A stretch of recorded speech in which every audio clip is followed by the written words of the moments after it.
18 mai 1955 Table des séances.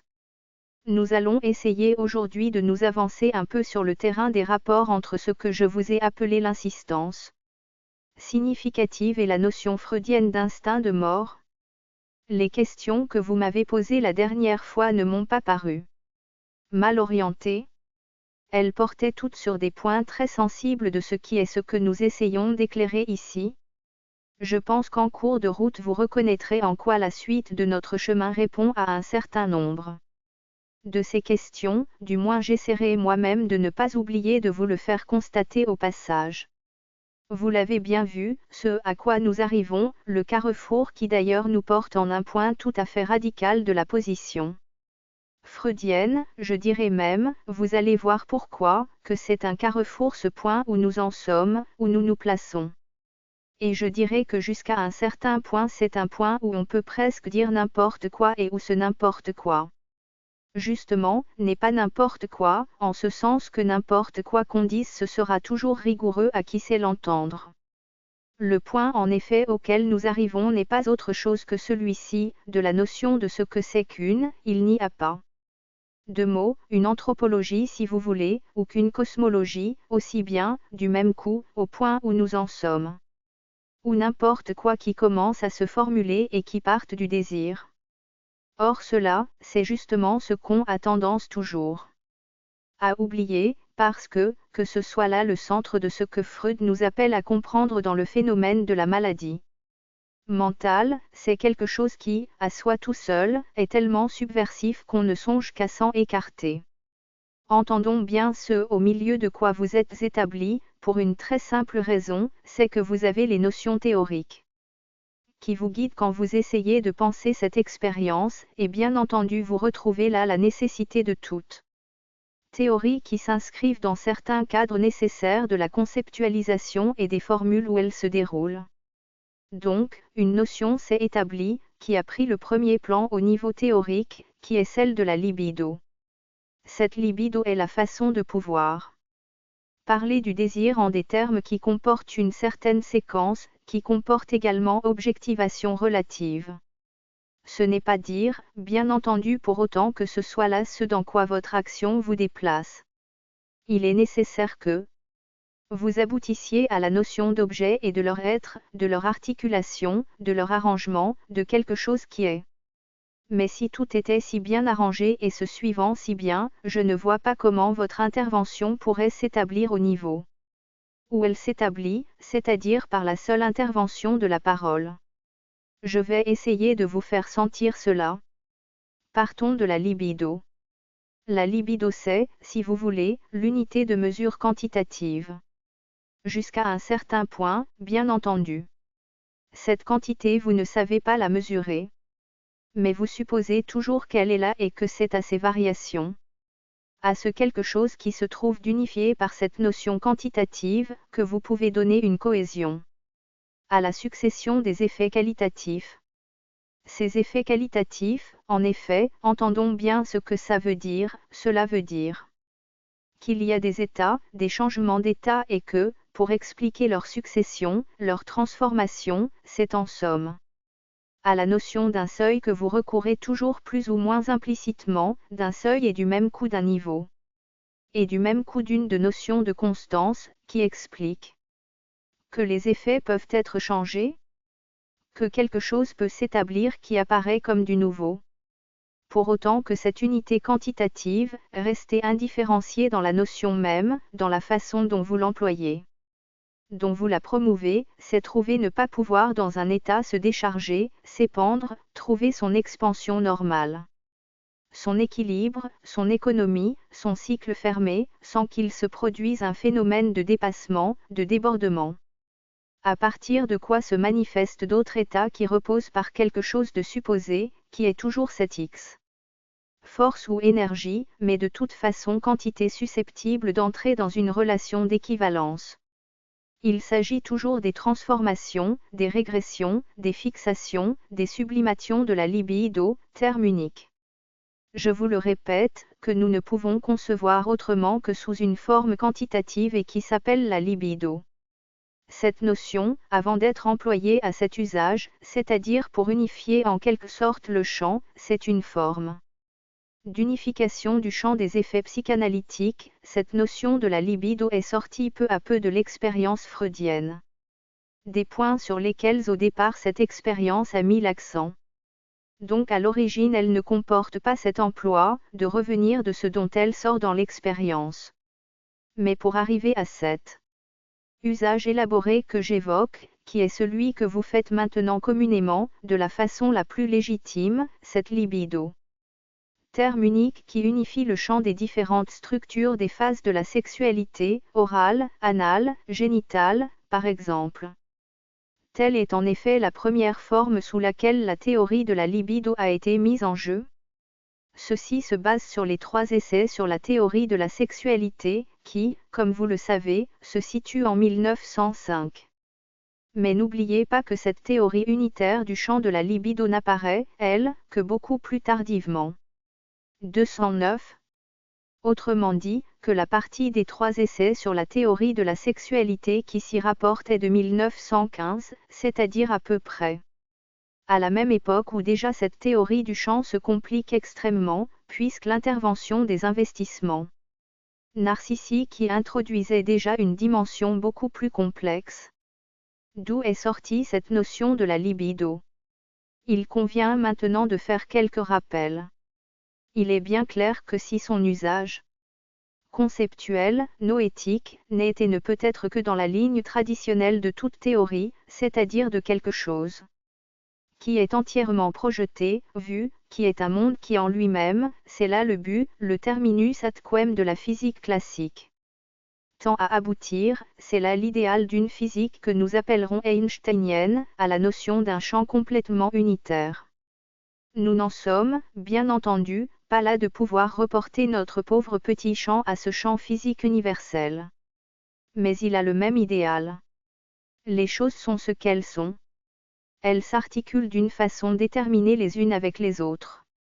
En fin de compte, toute espèce de connaissance, à chaque instant, de la totalité de ce champ, nous permettrait d'engendrer, à partir de là aussi bien tout son passé que tout son avenir. C'est à proprement parler un champ qui n'est pas pour rien appelé théorique, c'est-à-dire d'une dhoria intuition, voire contemplation. Il n'y a à la vérité là-dedans aucune place pour ce qui serait à proprement parler une réalisation nouvelle, un wirken, une action à proprement parler. Le sujet est toujours unique et purement idéal. Il est bien clair que rien n'est plus éloigné de ce que nous apporte l'expérience freudienne que cela. L'expérience freudienne est par essence, par définition, tout à fait partie d'une notion exactement contraire à cette perspective théorique. Elle commence à poser un monde du désir. Elle le pose avant toute espèce d'expérience, ce monde du désir. Ce monde ne part d'aucune considération en quelque sorte préalable sur le fait que le monde qui se présente soit sous le monde des apparences. Le monde d'une apparence derrière laquelle se place quelque chose de plus réel qui serait le monde des essences. Ce n'est pas un monde des choses, ça n'est pas un monde de l'être, c'est un monde du désir en tant que tel. C'est là le point de départ. Le désir est institué à l'intérieur du monde freudien, du monde où se déroule notre expérience. Il est institué au sein de ce monde pour le constituer. Et ceci jusqu'à la fin n'est absolument effaçable d'aucun moindre instant. Du maniement de notre expérience, quand nous parlons de la fameuse relation d'objet dont pour l'instant nous nous gargarisons. Il est bien clair que toute l'ambiguïté qui ressort de l'usage de cette relation d'objet, à savoir celle qui tend à en faire une espèce de modèle, de pattern de la régulation, de l'adaptation du sujet avec ses objets normaux, est tellement contraire à ce que l'expérience suggère sous ce terme d'objet, que bien entendu on n'en fait cet usage que d'une façon seulement abusive à tout instant. Sous la plume même des auteurs qui s'en servent, reparaît sous le terme de relation d'objet, ce qui lui donne son sens. Pour autant qu'on puisse s'en servir à l'intérieur de l'expérience analytique, à savoir que c'est justement de la libido que dépend la structure, la maturité, la plénitude, l'achèvement de cet objet. Que si nous parlons d'évolution de la libido, de stade prégénital par rapport aux stades génitaux, c'est pour autant que justement au stade génital cette libido est censée faire surgir dans le monde un objet qui, lui, représente une plénitude, un accomplissement possible, une sorte de pleine réalité de l'objet qui auparavant est considéré comme n'étant pas atteinte, comme étant aussi une autre structuration de l'objet, un autre, littéralement, type d'existence de l'objet, qui dépend du désir du sujet lui-même. Ceci n'a absolument rien à faire avec ce qui est traditionnel dans la théorie des rapports de l'homme au monde, qui se situerait du côté de la question de l'apparence par rapport à l'être. Il n'y a là rien de semblable. Il y a quelque chose qui, même, je dirais, est préalable à tout cela dans la perspective classique, théorique, d'une coaptation, d'une connaissance. Pour employer le jeu de mots qui garde toute sa valeur qui est celui grâce auquel la théorie de la connaissance est au cœur de toute espèce d'élaboration du rapport de l'homme à son monde, et toujours plus ou moins une adéquation à la chose, de quoi que ce soit qui de toute façon s'en rapproche, qui est quelque chose dans le sujet qui a à se mettre en adéquation avec la chose, un rapport d'être à être. Un rapport d'un être subjectif, noétique, mais qui est un être, avec un être réel, d'un être qui se sait être. On va même plus loin, il est tout à fait impossible de l'éliminer de la position classique d'un être qui se sait être à un être qu'on sait être, qui est aussi. Il est bien clair que c'est dans un tout autre registre de relations que se situe et que commence de s'établir le champ de l'expérience freudienne, que le rapport de désir, qui est le point de départ, le point fondamental. Qui est un rapport d'être sans doute à un manque essentiel.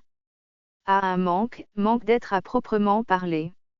À un manque qui n'est pas manque de ceci ou de cela. Mais essentiellement rapport d'être à un manque par quoi justement il existe. Ce manque est vraiment au-delà de tout ce qui peut le lui représenter et qui n'est jamais présenté que comme un reflet sur un voile. 210. Le propre de la libido est en quelque sorte maintenant non plus dans son usage théorique, en tant que quantité quantitative, mais en tant qu'elle est animatrice de tout le conflit foncier que nous trouvons, non pas en marge de l'action et de l'expérience humaine, mais que nous ne pouvons voir qu'en marge, parce qu'au centre il est obligatoire que nous croyions que ça y est, que les choses sont là. Mais qu'est-ce que nous enseigne l'expérience freudienne ? C'est très précisément que jamais rien de ce qui se passe dans le champ qu'on appelle de la conscience, et qui est justement sur le plan de la reconnaissance des objets établis, solides. Que rien de tout cela n'est ce dont il s'agit véritablement, que ce que l'être cherche est précisément quelque chose. Par rapport à quoi tout cela, non seulement peut être trompeur, mais est également trompeur. La notion même de la libido, est en tant qu'elle crée les différents stades de l'objet est justement ceci que ces objets ne sont jamais ça. Sauf à partir du moment où c'est tout à fait ça. Mais le fait même que ceci soit centré sur la libido génitale en tant qu'elle représente une conjonction tout à fait abyssale dans les thèmes et dans le sentiment que nous avons du caractère unique de cette expérience, de son caractère à la limite de tout ce qui peut s'exprimer, du fait de son caractère ineffable. Il faut bien le dire, en analyse, puisque dès qu'on sait l'articuler, le structurer, on retombe dans toute espèce de contradiction. Y compris l'impasse du narcissisme et tout ce qui s'y rapporte. La caractéristique donc de la fonction, de la notion du désir, comme centrale à toute cette expérience humaine, est très précisément ceci, il est désir de rien de nommable. Et c'est ce désir qui est en même temps à la source de toute espèce d'animation. Car c'est justement dans ce propre manque que l'être à proprement parler, d'ailleurs nous n'avons pas à en être surpris, vient non pas simplement à être. Car s'il n'était que ce qu'il était, il n'y aurait même pas la place pour qu'on en parle. Que l'être vient à exister en fonction même de ce propre manque. Et c'est dans l'intérieur de cette expérience de désir que nous pouvons arriver à très bien comprendre, en effet, que l'être arrive. Et peut même arriver à un sentiment de soi, par rapport à l'être, justement en fonction de ce manque. c'est de l'expérience de ce manque, de cette poursuite de cet au-delà qui n'est rien, qu'à partir de ce sentiment de soi par rapport à l'être qui lui manque, justement il revient au sentiment d'un être conscient de soi, qui n'est que son propre reflet. Dans le monde des choses, comme compagnon de tous ces autres êtres qui sont là, devant lui, et qui en effet ne se savent pas. L'être conscient de soi, que la théorie classique met au centre de l'expérience humaine, l'être transparent à soi-même, apparaît dans cette perspective comme étant une façon de situer dans le monde des objets cet être de désir qui, lui, ne peut pas se voir. Sinon dans son manque, c'est-à-dire ressentir le manque d'être dans lequel il vit. Dans ce manque d'être il peut apercevoir que justement cet être lui manque, et que l'être, par contre, est là dans toutes les choses qui ne se savent pas être. Et c'est en se situant au milieu d'elles, comme un objet de plus, qu'il s'imagine, lui, car il ne voit pas d'autre différence. Il dit, moi je suis celui qui sait que je suis. Malheureusement il est trop clair qu'il sait peut-être qu'il est. Mais il ne sait absolument rien de ce qu'il est. C'est précisément cela, ce qui manque en tout être. En somme, il y a une confusion entre cette sorte de pouvoir d'érection d'une détresse fondamentale par quoi l'être s'élève comme présence mais sur fond d'absence, il y a une confusion entre cela et ce que nous appelons communément le pouvoir de la conscience, la prise de conscience, qui n'est en fait qu'une forme de neutralité abstraite et même abstractifiée, de l'ensemble des mirages possibles. Il est forcé qu'on se soit toujours intéressé tout à fait spécialement à cela.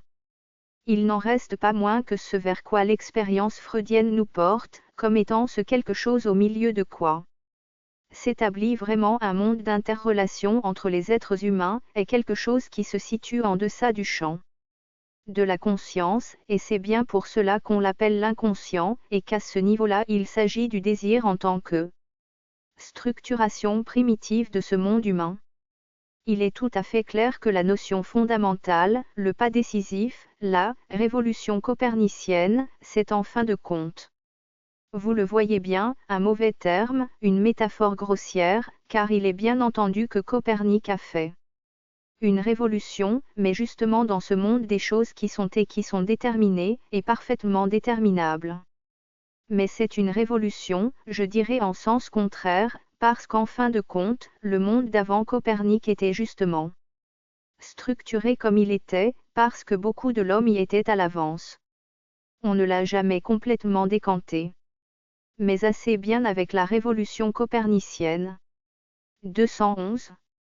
Freud, pour de certaines raisons, qui ne sont pas du tout limitées à la simple expérience caduque du fait d'avoir à soigner tel ou tel, qui est un pas vraiment corrélatif d'une révolution qui s'établit sur tout le champ de la philosophie, il faut bien l'appeler par son nom, sur tout le champ de ce que l'homme peut penser de lui et de son expérience, cette révolution qui le fait rentrer comme créateur, d'ailleurs du même coup qui risque de se voir complètement dépossédé de cette création qu'il opérait si allègrement, qu'il semblait opérer si allègrement pendant un certain temps, grâce à une astuce qui est toujours mise de côté dans la théorie classique, c'est que Dieu n'est pas trompeur.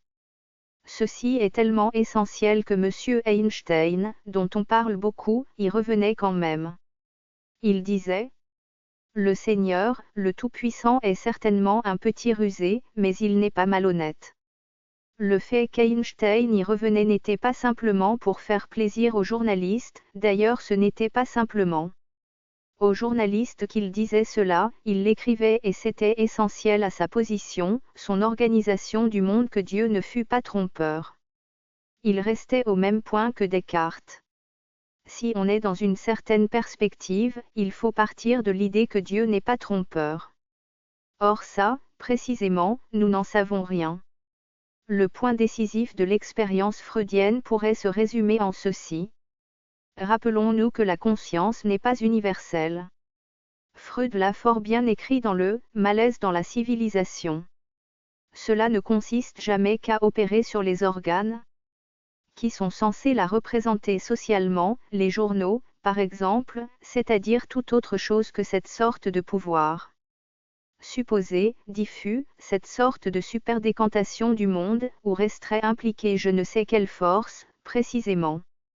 La force du progrès, qui l'y aurait amené par une sorte de conception qui est en fait l'aboutissement d'une évolution naturelle. Qui trouve là son dernier terme et qui y conserverait toute sa puissance. Il n'y a absolument rien de plus contraire à tout ce qui est notre expérience, l'expérience moderne, si on peut dire, l'espèce de réveil d'une espèce de longue fascination, par la propriété de la conscience, par les vertus de la conscience, qui est constituée par la réintroduction de l'existence de l'homme dans sa structure propre, qui est celle du désir, seul point à partir de quoi peut s'expliquer qu'il y a quoi? Des hommes? Pas des hommes, bien sûr, en tant que troupeau, qu'il y a des hommes au sens où il y a des hommes qui parlent, et que cette parole introduit dans le monde quelque chose qui pèse aussi lourd que tout le réel. Reprenez, réexaminez l'usage constant que nous faisons de la notion du désir sexuel, que ce soit dans la façon d'élaborer notre expérience, de la pensée, dans la façon dont vous lisez n'importe quel texte freudien, vous verrez que ce terme même de désir, introduit, manié d'une façon efficace, avec son sens plein, courant. Il ne s'agit pas de le qualifier d'émotionnel ou pas, vous n'êtes pas forcément ému. Chaque fois que vous vous servez du mot « désir », c'est vraiment ce qui imprègne, donne son poids, sa portée, dans tout ce qui est déduit.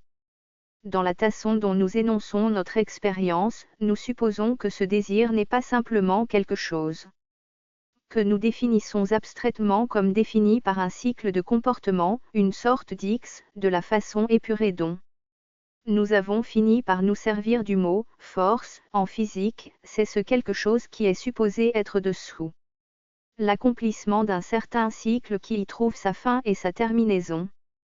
Le désir n'a rien d'objectivé, il nous sert, et est bien commode, pour que nous donnions une description d'un certain cycle biologique, ou plus exactement d'un certain nombre de cycles plus ou moins liés à des appareils biologiques. Mais l'usage que nous en faisons est supposé être un usage tout à fait réel, efficace. C'est parce que le sujet désire vraiment quelque chose, et non pas qu'il est le support plus ou moins apparent d'un désir, que nous pouvons constater par ses fruits, ses résultats. C'est toujours parce que le sujet est là vraiment désirant, que quelque chose se produit et c'est à ça que nous avons affaire. En d'autres termes, le désir dont il s'agit est préalable à toute espèce de conceptualisation. Toute conceptualisation sort de lui. Et nous avons d'ailleurs l'habitude de penser les choses ainsi, puisque nous supposons que la plus grande partie de ce dont le sujet croit tenir, d'une façon plus ou moins cohérente, la certitude réfléchie est quelque chose qui est purement et simplement l'agencement tout à fait superficiel, comme nous disons. Rationalisé secondairement justifié, de ce que fomente son désir, qui donne sa courbure essentielle à tout ce qui est autour de lui, est quelque chose qui est le plus important, c'est-à-dire au point le plus proche de ce qui constitue et structure son monde, à savoir son action même, la façon même dont il peut user, dont il est censé avoir à sa disposition, à savoir de ses propres appareils. Il y a donc là une ambiguïté foncière sur l'usage que nous faisons du terme de désir, qui est alternativement quelque chose que nous objectivons, parce qu'il faut bien le faire, je dirais presque ne serait-ce que pour en parler, dont en même temps nous admettons la présence, l'instance comme quelque chose qui est primitif par rapport à toute espèce d'objectivation. 212. Il est bien clair qu'il est indispensable que nous rappelions ceci, que nous ne l'oublions pas, malgré toute notre tendance à l'oublier, à penser que nous sommes retombés sur nos pattes, qu'on est revenu dans le monde de la science. Qu'il s'agit simplement de changer les conditions de ce qui est, pour obtenir des effets et des résultats différents. Dans ce cas bien sûr, s'il en est ainsi, mais nous n'avons plus à faire d'analyse du tout, car, sauf en effet comme on le dit, à entrer dans la pensée magique, on ne voit absolument pas pourquoi le désir sexuel et ses cycles objectivés peuvent être influencés en quoi que ce soit dans une expérience de parole, que la libido soit quelque chose de déterminant. Dans le comportement humain, ça n'est pas Freud qui l'a découvert. Déjà Aristote donnait de l'hystérique une théorie fondée sur le fait que l'utérus était un petit animal qui vivait à l'intérieur du corps de la femme, et qui remuait salement fort quand on ne lui donnait pas de quoi bouffer. S'il a pris cet exemple, c'est évidemment qu'il n'a pas voulu en prendre un beaucoup plus évident qui est celui de l'organe sexuel mâle, qui n'a pas besoin d'aucune espèce de théoricien pour se rappeler à l'attention par ses rebondissements. Tout le monde sait depuis extrêmement longtemps que les faits objectifs de la manifestation de la libido sont quelque chose qui a un certain rapport avec l'expérience humaine. Mais à partir de là, Aristote n'a jamais pensé qu'on arrangeait les choses en tenant des discours au petit animal qui est dans le ventre de la femme. Autrement dit, pour parler comme un chansonnier qui était de temps en temps, dans son obscénité, pris d'une espèce de fureur sacrée qui confinait au prophétisme. Ça ne mange pas de pain, ça ne parle pas non plus, et puis ça n'entend rien, ça n'entend pas raison. Il s'agit de savoir ce que nous faisons, si nous sommes arrivés à leur faire entendre raison. Il est bien clair que non. Par définition, ça n'entend pas raison. Si une expérience de parole porte en cette matière, c'est donc bien que nous sommes ailleurs. Que le désir dont il s'agit est quelque chose qui n'est, bien entendu, pas sans rapport avec ce désir-là. C'est toute la question, mais si ça n'est pas vraiment ce désir-là, en somme vous voyez où nous nous trouvons. Nous nous trouvons justement à la question de savoir pourquoi, au niveau où se place le problème du désir dans l'expérience freudienne, on est tout de même appelé à l'incarner dans ce désir-là. Car enfin, c'est de ça qu'il s'agit. C'est ce qu'il y a, cher monsieur Valabrega, quand vous le dites qu'il y a certaines satisfactions de désir dans le rêve. Et je suppose bien entendu que les désirs des enfants tels qu'ils sont réalisés dans le rêve sont quelque chose qui est présent à votre esprit, et d'ailleurs aussi bien toute espèce de satisfaction de désir hallucinatoire. Mais il y a une chose qui est très frappante. D'abord, au niveau de Freud lui-même, de ce qu'il nous dit.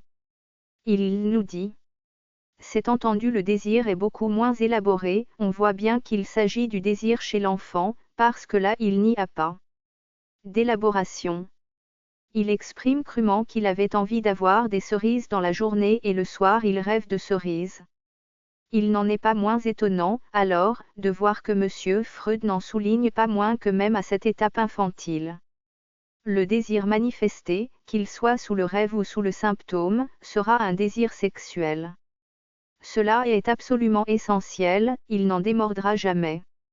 Voyez l'homme au loup, le moment tout à fait suggestif. Où nous revenons à autre chose qu'à la théorie classique tout court, à la théoria. Nous allons à tout à fait autre chose, à l'âme, c'est-à-dire qu'avec M. Jung la libido se noie dans les intérêts de l'âme, qui devient la grande rêveuse, le centre du monde, l'incarnation éthérée du sujet. Freud s'y oppose absolument, radicalement, il dit l'originalité, nous nous en tenons d'abord à ce que Freud dit.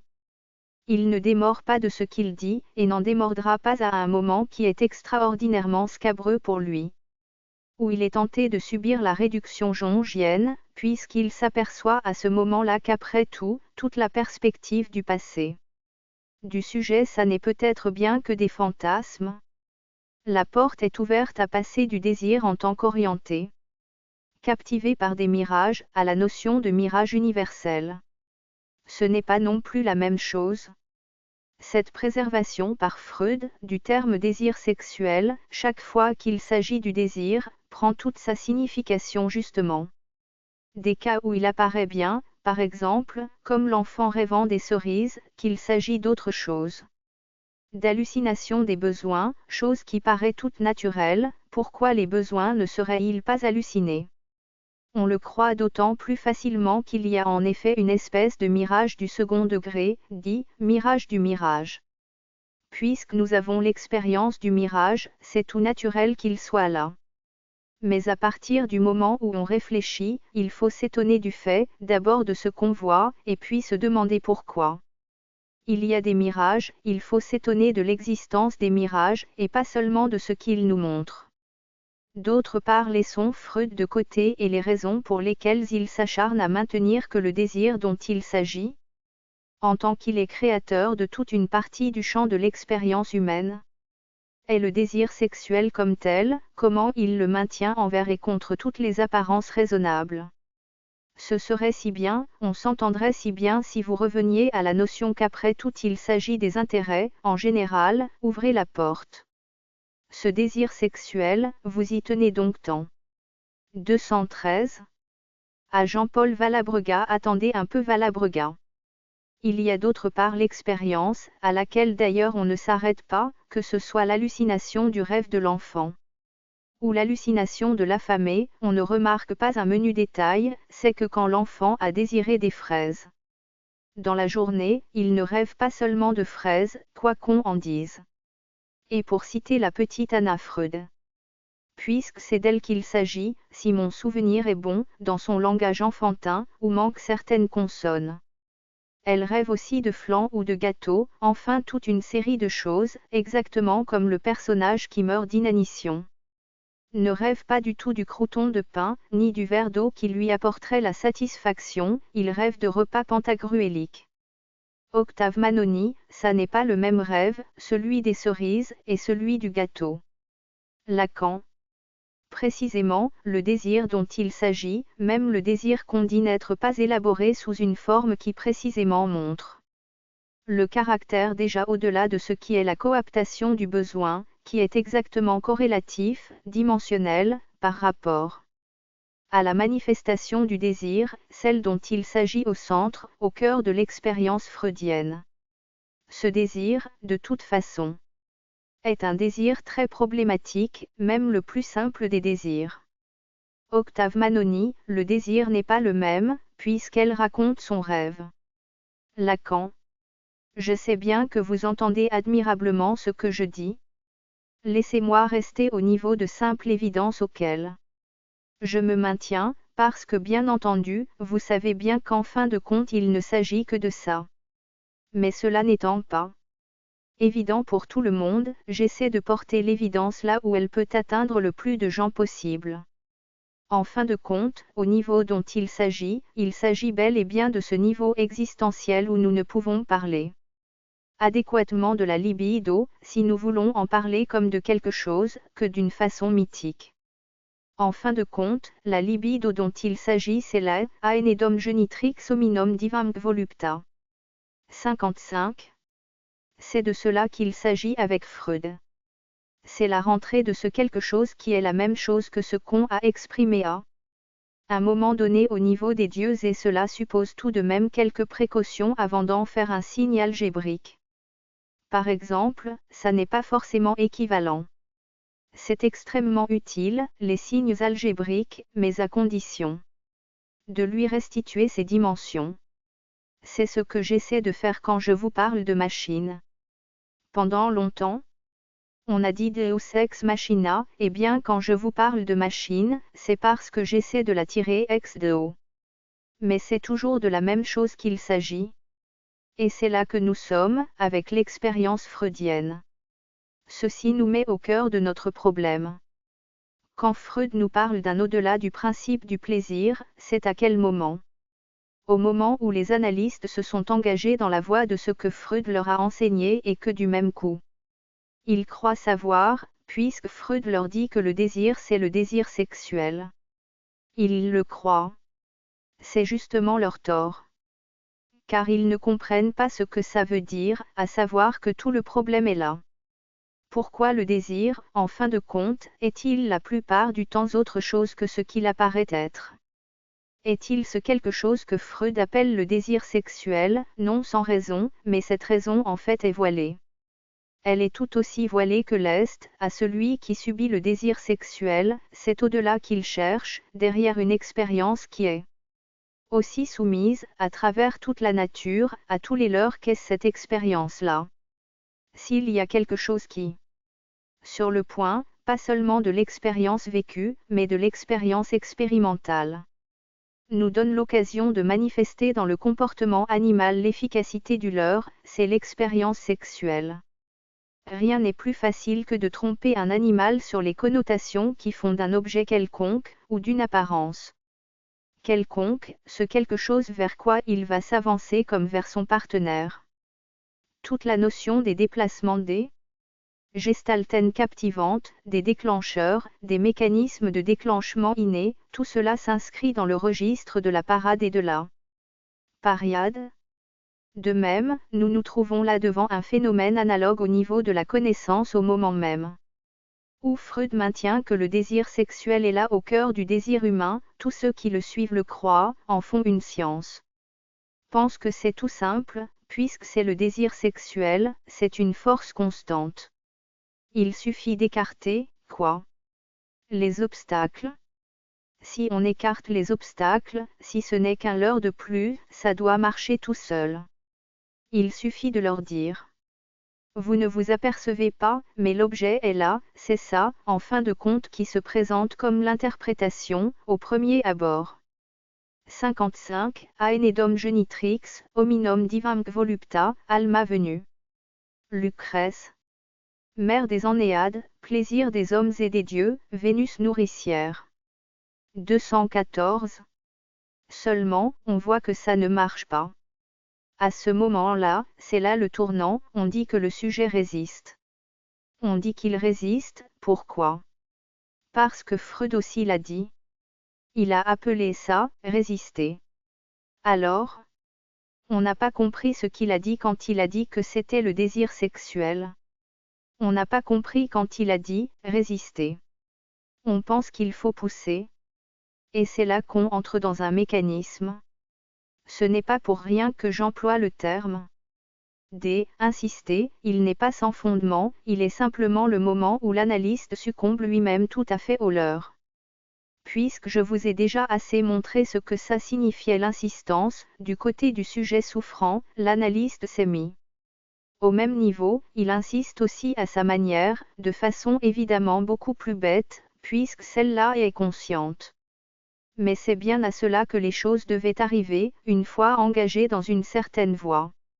Nous verrons où ceci nous mène, à des choses tout à fait précises. Une conception comme celle de la névrose obsessionnelle qui est venue, en fin de compte qu'on a laissé progressivement venir au jour dans nos cercles, nos milieux, et sur la façon dont il convient de la traiter, et la signification de l'action de l'analyste. À ce niveau, c'est quelque chose certainement dont il suffit de se repérer, comme nous sommes en train de le faire. Pour voir les immenses dangers et ce qu'on fait effectivement quand on s'engage dans une certaine voie, quand on a une certaine façon de la comprendre. Pour l'instant, j'indique seulement le point où ce développement peut être repris sur la critique à proprement parler. De la technique de l'analyse, la façon dont est conçue la fameuse relation d'objet dans les rapports entre l'analyste et l'analysé. Au niveau de la névrose obsessionnelle, et ce que nous sommes en train d'essayer de faire comprendre. Je voudrais quand même vous indiquer ceci, que dans la perspective que je viens de vous ouvrir, la résistance c'est vous qui l'a provoquée. La résistance, au sens où vous entendez résistance, à savoir une résistance qui résiste, elle résiste parce que vous appuyez dessus. Il s'agit de délivrer l'insistance qu'il y a dans le symptôme, c'est qu'en fin de compte il n'y a pas de résistance de la part du sujet. Ce que Freud lui-même appelle dans cette occasion inertie, ce n'est pas une résistance, l'inertie, comme toute espèce d'inertie, c'est une espèce de point idéal. C'est vous qui supposez, pour comprendre ce qui se passe, qu'il y a cette inertie. Ceci est, dans l'hypothèse, correct.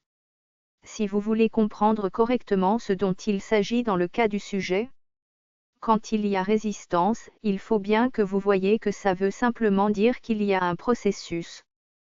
Que pour comprendre ce processus il faut imaginer un point zéro et que la résistance ne commence à être qu'à partir du moment où de ce point zéro vous essayez en effet de faire avancer le sujet. En d'autres termes, la résistance c'est l'état actuel d'une interprétation du sujet, c'est la façon dont le sujet interprète. Au moment même, le point où il en est. C'est un point idéal abstrait, cette résistance. C'est vous qui appelez ça résistance. C'est-à-dire qu'il ne peut pas avancer plus vite, vous n'avez rien à dire à ça. Il est au point où il est. Il s'agit de savoir. S'il avance ou non, il est bien clair qu'en effet il n'a aucune espèce de tendance à avancer. Mais si peu qu'il parle, quelque peu de valeur qu'est ce qu'il dit, vous devez considérer ce qu'il dit comme son interprétation du moment, et la suite de ce qu'il dit comme l'ensemble de ses interprétations successives. La résistance au sens vrai, c'est l'abstraction que vous mettez là-dedans, c'est-à-dire l'introduction de l'idée qu'il y a un point mort et que si ça avance, il faut qu'il y ait une force. Vous appelez résistance ce point zéro, ceci, si vous opérez correctement. Si vous allez de là à l'idée de liquidation de la résistance, comme on l'écrit à tout bout de champ, vous allez tout simplement à une absurdité pure et simple, comme si vous disiez, après avoir créé une abstraction, il faut faire disparaître cette abstraction, c'est-à-dire comme si vous disiez, il faut qu'il n'y ait pas d'inertie. Il n'y a qu'une seule résistance, c'est la résistance de l'analyste. Et l'analyste résiste quand il ne comprend pas à quoi il a affaire. Il ne comprend pas à quoi il a affaire quand il ne voit pas qu'à partir du moment où il introduit une pure et simple abstraction, c'est-à-dire quand il introduit une interprétation en croyant qu'il s'agit de quelque chose d'objectif, qu'il s'agit simplement de montrer au sujet que ce qu'il désire c'est tel ou tel objet sexuel et s'il croit que c'est de cela qu'il s'agit, quand il fait l'analyse, que c'est ça qui opère dans l'analyse, eh bien il se trompe. Il se trompe, parce que c'est lui qui est en état d'inertie et en état de résistance, et qui ne comprend pas que ce dont il s'agit, ce n'est pas de montrer au sujet tel ou tel objet qui sert l'objet actuel de ses désirs, c'est de lui apprendre à nommer, à articuler, à faire passer à l'existence ce désir qui littéralement, en lui-même, en tant que désir est en deçà de l'existence. C'est pour cela qu'il insiste. C'est un désir, pour tout dire, qui non seulement n'ose pas dire son nom, mais qui n'ose pas le dire pour une bonne raison, c'est que ce nom il ne l'a pas encore fait surgir. 215. C'est au niveau du rapport essentiel de la parole, de l'introduction d'un terme qui est une nouvelle présence dans le monde et par rapport auquel va se structurer, s'organiser le fait. Que ce soit là, que ce ne soit pas là un terme qui introduit la présence comme telle, et du même coup qui creuse l'absence comme telle. Que c'est à ce niveau-là que se produit l'action efficace de l'analyse. Que ça n'est pas de la reconnaissance de quelque chose qui serait là tout donné, prêt à être coapté qu'il s'agit. Que c'est au niveau de la création de quelque chose qu'en nommant, à proprement parler, il fait surgir. Que c'est à ce niveau-là qu'est concevable et uniquement concevable l'action de l'interprétation. Nous en avons, dans le texte même de Freud, pour y revenir, puisque par un balancement c'est toujours entre le texte et l'expérience que nous nous plaçons, l'occasion de nous en apercevoir. Je veux illustrer ceci et ensuite nous nous rapporterons au texte de Freud et nous verrons si c'est bien de cela qu'il s'agit en fin de compte. De quelque chose qui est au-delà de tout cycle instinctuel définissable par ses conditions, si c'est cela que veut dire Freud. Dans l'au-delà du principe du plaisir, nous allons le voir en nous reportant au texte de Freud. Mais pour l'instant, pour illustrer, pour donner corps à ce que je suis en train d'essayer d'articuler devant vous, je vous ai dit que nous avions un exemple. J'ai pris celui-là parce qu'il m'est tombé sous la main, l'exemple de l'au-delà de l'Oedipe. De l'Oedipe quand il s'est accompli. Qu'il se soit accompli, que Oedipe soit le héros patronyme du complexe d'Oedipe, ce n'est pas un hasard. On aurait pu choisir un autre héros, ce n'est pas un hasard si c'est celui-là particulièrement.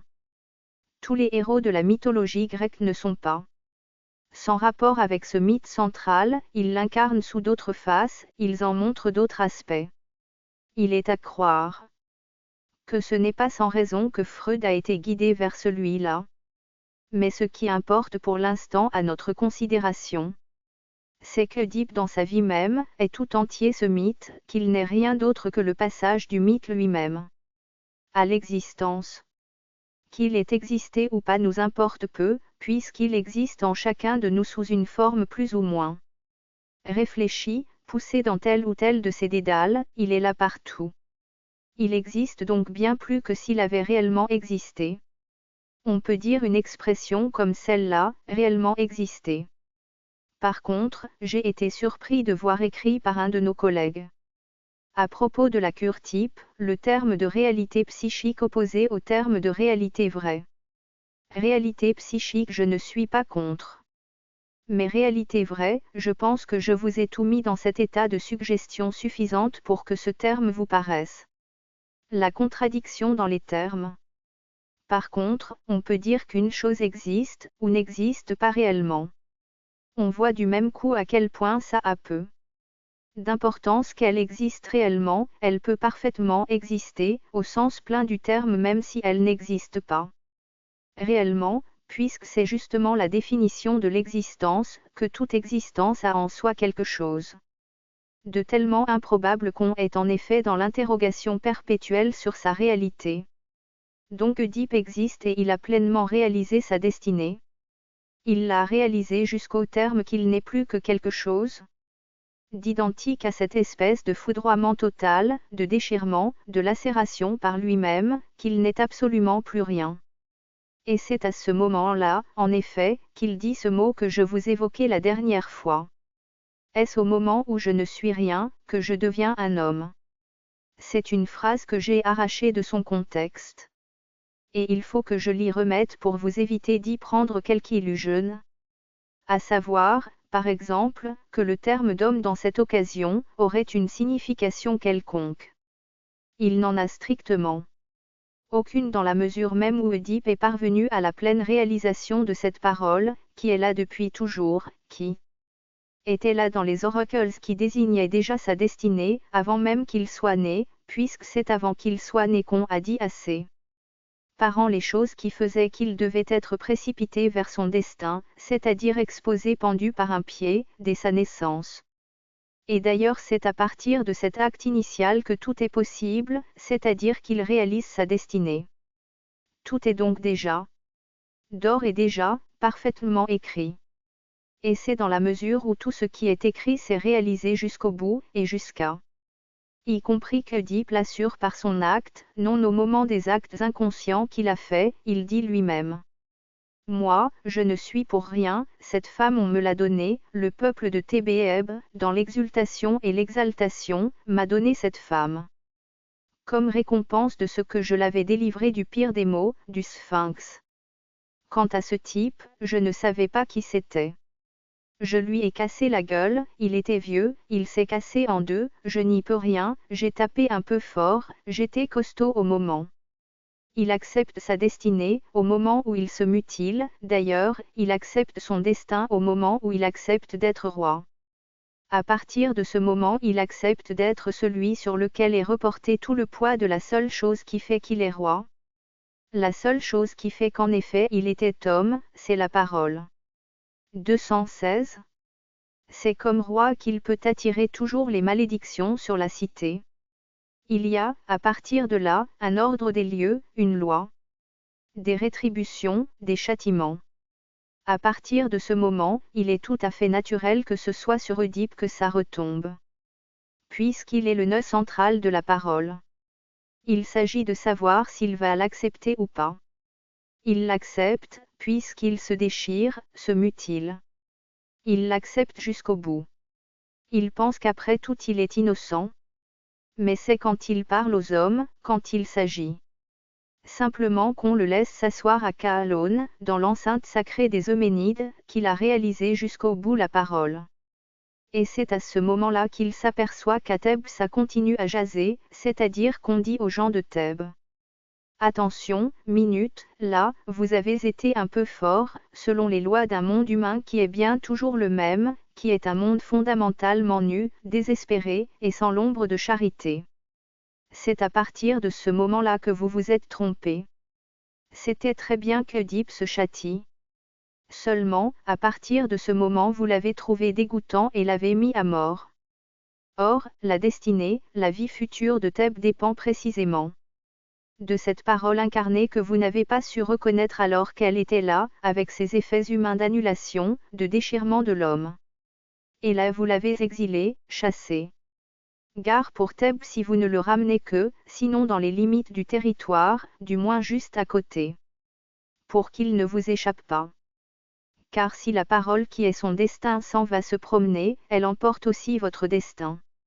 C'est Athènes qui va recueillir la somme d'existence véritable qui fait qu'elle s'assurera sur vous toutes les supériorités et tous les triomphes. À partir de ce moment, on lui court après. Il faut ramener Oedipe, tâcher de s'apercevoir qu'Oedipe est le principal. Sous la forme où il est actuellement. C'est pour ça qu'Oedipe, quand il apprend qu'en effet il va recevoir de nombreuses visites, toutes sortes d'ambassadeurs, des sages, des politiques, des enragés, son fils, il dit. Est-ce que c'est au moment où je ne suis rien que je deviens un homme? C'est là que commence la suite de l'histoire, l'au-delà du principe du plaisir. L'au-delà du principe de plaisir, c'est ça. Qu'est-ce qu'il y a quand quelqu'un a complètement réalisé cette parole, quand la parole est complètement réalisée? Quand la vie d'Oedipe est complètement passée dans son destin. Qu'est-ce qui reste d'Oedipe? C'est quand même Oedipe, pour supporter tout cela. S'il n'y avait pas eu d'Oedipe, il n'y aurait eu ni histoire d'Oedipe, ni complexe d'Oedipe. Il s'agit de savoir ce qui va arriver. C'est ce que nous montre Oedipe à Calonne. C'est déjà ce que j'amorçais tout à l'heure dans cette reconnaissance de la fascination, ou l'absence complète, au dernier terme, de la réalisation la plus crue du drame essentiel, du destin, ce vide total. Cette absence absolue de charité, de fraternité, de quoi que ce soit qui se rapporte à ce qu'on appelle des sentiments humains. Ce qui est le thème d'Oedipe à Calonne tient en deux termes. Ce que dit le Chure, mieux vaut, en fin de compte, n'être jamais né. Et si l'on est né, mourir le plus vite possible. Ce que dit Oedipe, qu'il y ait sur la postérité et sur la ville, pour laquelle en fin de compte il a été offert en holocauste. La malédiction la plus radicale, la plus totale, la plus absolue. Il faut lire les malédictions adressées à Polynice, son fils, qui vient le trouver pour lui dire « Tire-moi de là, ça va très mal ». Pour bien comprendre de quoi il s'agit dans Oedipe à Calonne. Et puis il y a la dénégation de la parole, qui se fait où? En quoi?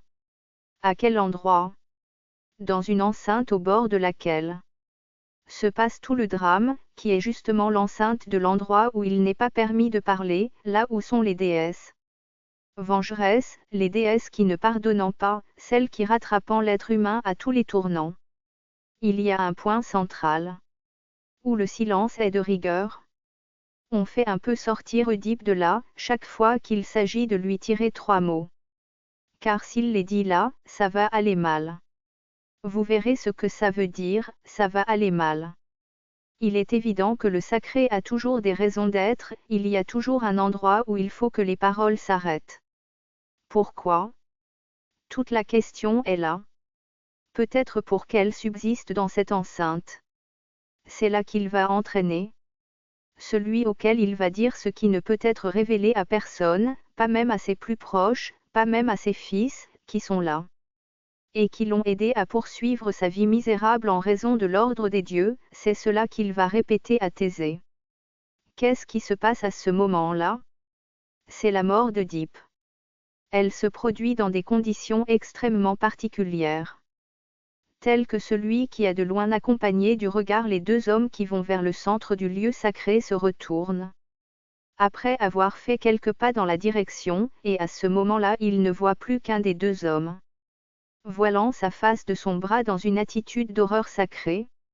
Et plus loin dans le texte on fera allusion au fait qu'il y a quand même quelque chose qui a dû s'arrêter là. On a l'impression que c'est quelque chose de pas très joli à regarder. On a l'impression, à vrai dire, que ce dont il s'agit. Dans cette espèce de volatilisation de la présence de celui qui a dit littéralement ces dernières paroles, je ne sais pas. Ce que ça représentait pour l'imagination antique, étant donné que je crois que Oedipe à Calonne fait ici allusion à je ne sais quoi dont nous n'avons jamais su ce qui était montré dans les mystères, qui sont là tout le temps à l'arrière-plan. Mais pour notre imagination, pour nous, si je voulais me donner une image, j'irais la chercher là où j'ai trouvé des exemples. Pour vous faire comprendre des choses, dans Edgar Poe. 217. Edgar Poe a jouxté tout le temps des rapports de la vie et de la mort et d'une façon qui n'est pas sans portée. S'il y a quelque chose que je mettrai en analogie ou en écho à cette histoire de la liquéfaction d'Œdipe, je dirais que c'est l'histoire du fameux cas de M. Waldemar, dont je vous rappelle quels sont les termes. Il s'agit effectivement de cette sustentation du sujet dans la parole, par la voie de ce qu'on appelle alors le magnétisme, et qui est la forme de théorisation de l'hypnose. Il s'agit d'hypnotiser quelqu'un in articulo mortis et de voir ce que ça va donner. Il s'agit non pas de quelqu'un qui émet ses dernières paroles, mais de quelqu'un tout à fait au terme de sa vie.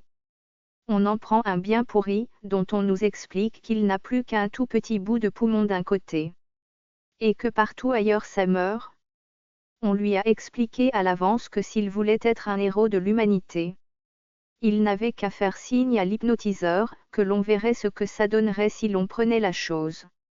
Dans les heures qui doivent précéder l'exhalaison de son dernier soupir, on pourrait voir. C'est une belle imagination de poète. Les poètes vont toujours plus loin que nos timides imaginations médicales, quoique nous fassions tous nos efforts dans cette voie, mais sans succès, ou en tout cas minime, à côté de ce que raconte Poe. En effet, il part bien sous l'hypnose, on voit bien le sujet passer de vie à trépas, mais rester ensuite pendant quelques mois en un état d'agrégation suffisant pour représenter encore quelque chose d'acceptable, un cadavre sur un lit. Et par-dessus le marché, un cadavre qui de temps en temps parle pour dire « je suis mort », d'une façon qui d'ailleurs n'est pas sans tout de même émouvoir un peu les auditeurs. Cette sorte de situation, à l'aide de toutes sortes d'artifices et de coups dans les côtes pour se rassurer, dure jusqu'au moment où ça n'a plus de raison de durer comme ça et on va voir que ça va donner le réveil. On procède au réveil grâce aux passes. Les passes contraires à celles qui demandent, et l'on obtient encore quelques cris du malheureux qui dit « Grouillez-vous ou rendormez-moi, ou faites vite, c'est affreux. » Cela fait 6 mois qu'il a déjà dit qu'il était mort, et comme quand même il faut en effet qu'une porte soit ouverte ou fermée. On le réveille. Et alors là, M. Waldemar n'est plus rien qu'une sorte de liquéfaction dégoûtante. De chose qui n'a pas de nom dans une langue. La figure qui est en arrière-plan de toutes les imaginations de la destinée humaine. La figure impossible à regarder en face. Une figure qui n'est jamais vue que d'une façon voilée. Quelque chose qui même est au-delà de toute espèce de qualification, pour lequel le mot charogne est tout à fait insuffisant. L'apparition nue, pure et simple, brutale, la retombée totale de cette espèce de boursouflure de la vie. De bulles qui tout d'un coup s'effondrent et se dissouent dans le liquide purulent inanimé. C'est incontestablement de cela qu'il s'agit dans le cas d'Œdipe.Œdipe, tout nous le montre depuis le début du drame et de la tragédie, n'est plus vraiment que le rebut de la terre. Le déchet, le résidu, la chose vidée de toute espèce d'apparence spécieuse, vraiment le personnage horrible à voir. Et quand vraiment il est épuisé d'une présence humaine, tout ce qui est cette accession à l'existence de la parole qu'il est fait. Pour porter dans la mesure même où il s'agit d'un destin exemplaire, où ce destin est la même chose que cette parole est. Où l'être est tout entier dans cette parole formulée par son destin, à la face de l'existence humaine, il n'y a rien de plus que cette espèce de conjonction de la mort et de la vie, une vie qui est mort, et de mort qui est là exactement sous la vie, qui est ce à quoi nous porte le texte de Freud, le long texte dans lequel Freud insiste sur ceci pour nous dire, ne croyez pas que la vie ce soit une très jolie puissance, une sorte de déesse exaltante, qui soit là un jour surgie du monde. Pour aboutir à la plus belle, à la plus exaltée des formes. Qu'il y ait dans la vie la moindre force qui par elle-même puisse être appelée une forme d'accomplissement, de réalisation et de progrès. Cela est le texte de Freud. La vie est une boursouflure, comme je disais tout à l'heure, c'est une moisissure, quelque chose qui n'est caractérisé par rien d'autre que, comme l'ont écrit et dit certains, et pas seulement Freud, par son aptitude à la mort. La vie, c'est cela, c'est quelque chose qui en elle-même n'est qu'une sorte de détour obstiné. Et par lui-même exactement caduque, précaire, transitoire, dépourvu en tant que signification, en tant que vie, la vie, c'est cela. Et ce dont il s'agit est de savoir pourquoi, à un point de ses manifestations, en ce point qui s'appelle l'homme, pourquoi quelque chose pense, qui se produit, qui insiste à travers cette vie et qui s'appelle un sens que nous appelons humain. Mais après tout, est-ce que nous en sommes si sûrs? Est-ce qu'il est si humain que cela, ce sens tel qu'il se présente à nous? 218. Il se présente comme un surgissement de quelque chose qui ne se caractérise pas du tout essentiellement comme humain, mais essentiellement comme étant un sens. C'est-à-dire un ordre. C'est-à-dire quelque chose qui surgit. Quelque chose qui vient au jour. Quelque chose dans lequel une vie insiste pour entrer, mais qui exprime quelque chose peut-être de tout à fait au-delà de cette vie, puisque dans cette vie, quand nous y allons à la racine, et derrière ce drame du passage à l'existence, nous ne trouvons rien d'autre que cette vie comme telle, essentiellement conjointe à la mort. C'est de cela qu'il s'agit. C'est là que nous porte la dialectique freudienne. Et pourquoi? On aurait cru, jusqu'à un certain terme, que tout ce qui se rapporte à la mort, après tout, pouvait être inclus à l'intérieur de l'ordre libidinal considéré comme défini avec ses relations d'objet. Il y avait simplement des mal-donnes de temps en temps.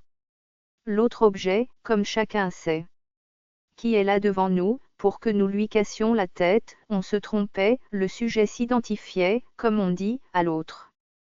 Et c'était contre lui-même qu'il retournait cette douce agressivité conçue comme une relation libidinale d'objet, comme une agression fondée sur ce qu'on appelle les instincts du moi, les besoins, en fin de compte, d'ordre et d'harmonie.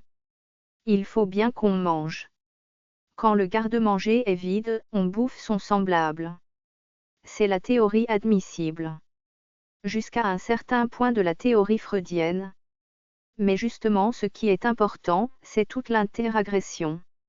À l'intérieur de l'aventure libidinale conçue comme objectivée dans l'ordre du vivant. Le vivant était défini comme un objet. Comme les autres dans lequel il reste un petit coin de mystère, sans doute, à savoir, pourquoi est-ce qu'il est vivant? Mais enfin qui a la succession de ses déterminations de son conditionnement devant lui, qui est quelque chose qui est tout à fait explicable avec les données du désir conçu comme le désir adéquat, comme le désir adapté à un objet. Ce qui est la signification du texte freudien d'au-delà du principe du plaisir est que ça ne suffit pas. Que le masochisme n'est pas seulement un sadisme inversé. Que ça n'est pas simplement sur le plan de l'identification imaginaire que ceci se porte. Qu'on ne peut porter au compte de l'identification imaginaire tout ce qui est de la coalescence de la libido. Avec les activités qui lui sont, soit externes, soit contraires en apparence, agressivité, destruction. Il s'agit de quelque chose d'autre parce qu'il y a un certain nombre de paradoxes, le paradoxe central, celui sur lequel son texte insiste, est le paradoxe du transfert en tant que tel. Ceci ne peut d'aucune façon être expliqué à l'intérieur d'une économie libidinale considérée comme close, comme réglée. Purement et simplement par le retour à l'équilibre et le principe du plaisir. Que le masochisme primordial, ceci qui s'exprime dans le fait que le dernier mot de la vie en tant que telle, de la vie au-delà de toute vie, de la vie quand elle a été littéralement dépossédée de sa parole, ne peut être que cette dernière malédiction qui s'exprime dans le terme d'Oedipe Akalon. C'est cela que Freud nous dit, la vie par elle-même, illustrons-la d'une autre façon, ne veut pas guérir. La réaction thérapeutique négative, c'est ce qu'il y a de plus foncier. La guérison est la réalisation du sujet dans l'existence. Par la parole, par une parole qui n'est en fin de compte que toujours une parole qui lui vient d'ailleurs et qui le traverse. La vie, la vraie, celle dont nous sommes captifs, c'est une vie essentiellement aliénée, existante, c'est une vie dans l'autre. Et dans un autre qui est au-delà de tous ces voiles qui l'arrêtent et où elle peut se leurrer, mais dont les leurs aussi lui montrent le chemin, et dont les leurs sont un des moments. Mais en deçà, ce qui veut venir à l'existence, c'est cette vie essentiellement et comme telle conjointe à la mort, toujours retournant à la mort, et qui n'est tirée dans des circuits, toujours plus grands, et toujours plus détournés, que par ce quelque chose que dans son texte Freud appelle, les éléments du monde extérieur. Cette notion du progrès vital subit en quelque sorte par la série des stimulations où est provoquée cette vie qui ne songe, en fin de compte.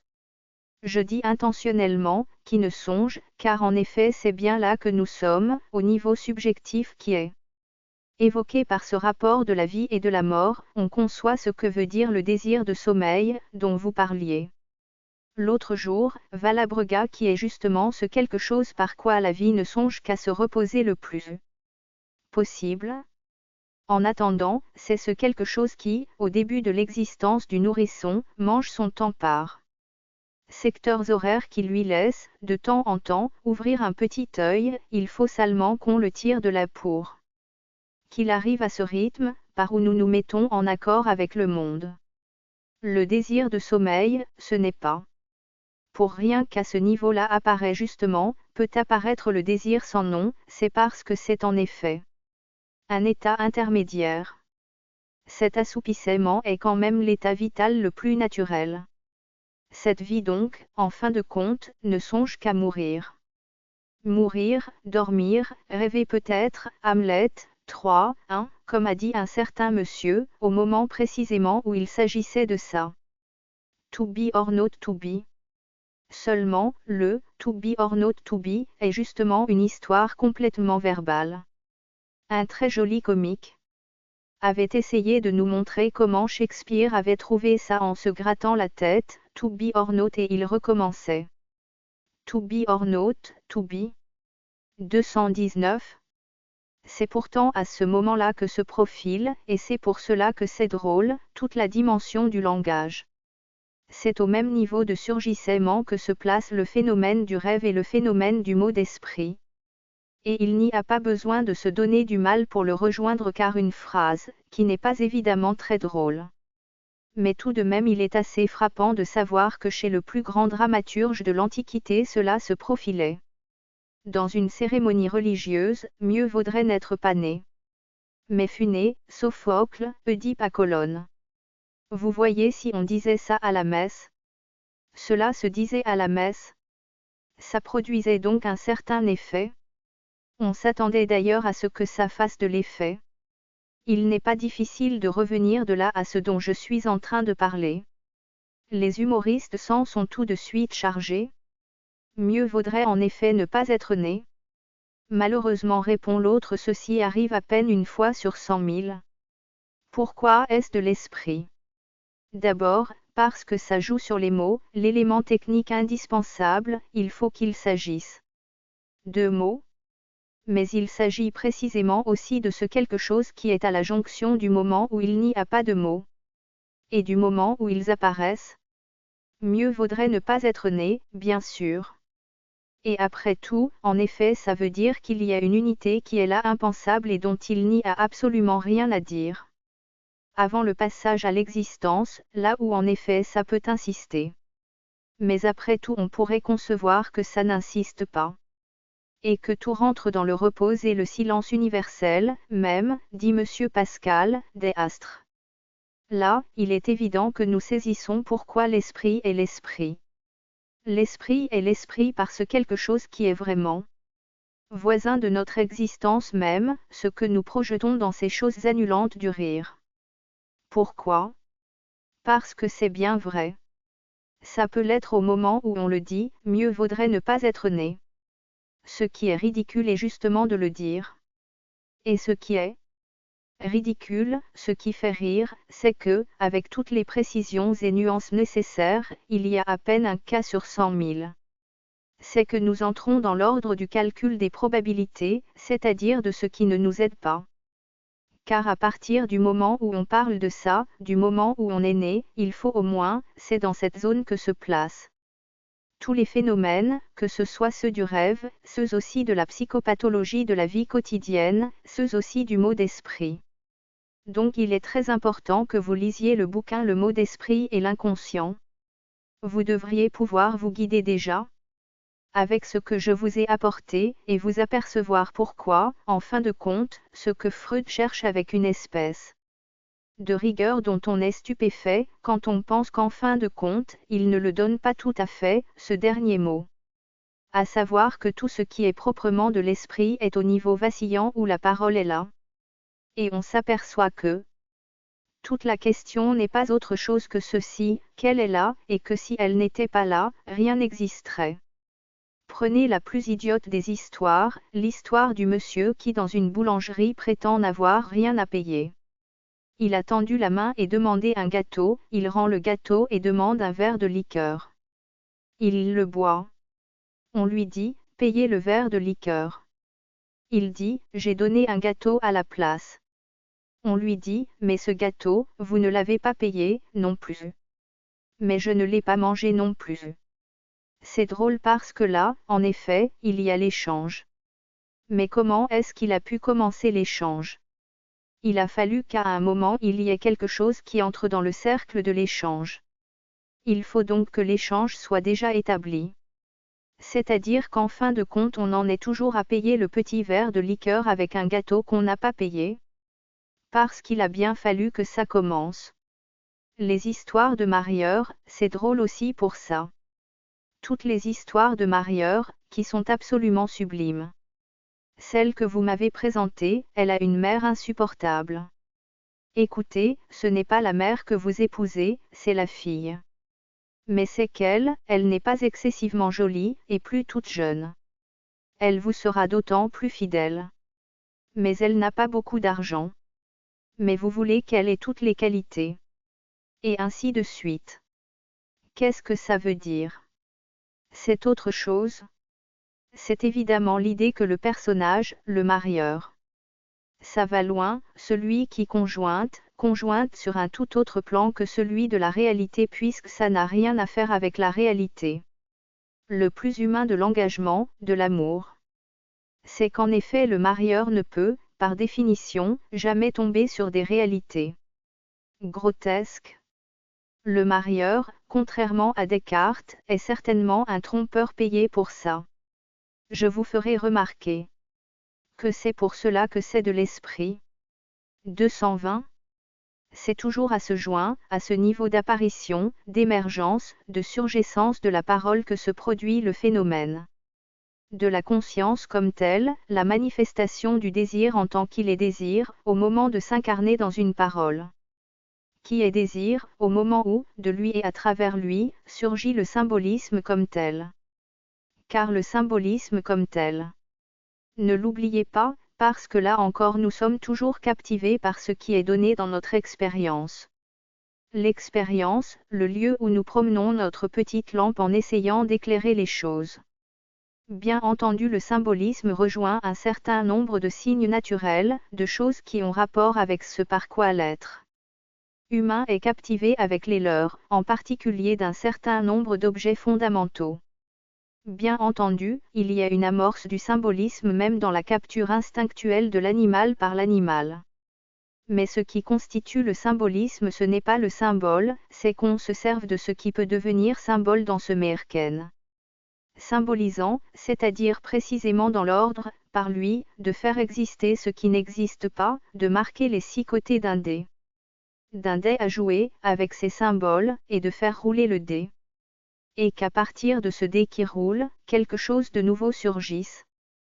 Qui est le désir dont il s'agit quand il s'agit de désir par excellence, je ne dis même pas de désir humain, car en fin de compte, l'homme qui est celui qui joue avec ses dés est beaucoup plus prisonnier, captif de ce désir ainsi mis en jeu, qu'il n'en sait l'origine. Nous ne savons rien quant à l'origine. Ces désirs qui roulent avec le symbole écrit sur les 6 faces, c'est le passage. L'introduction dans le monde de l'ordre du symbole. Pourquoi est-ce qu'il n'y a que l'homme à jouer avec ses dés? Pourquoi est-ce que les planètes ne parlent pas? C'est une question que, pour aujourd'hui, je vais laisser ouverte devant vous.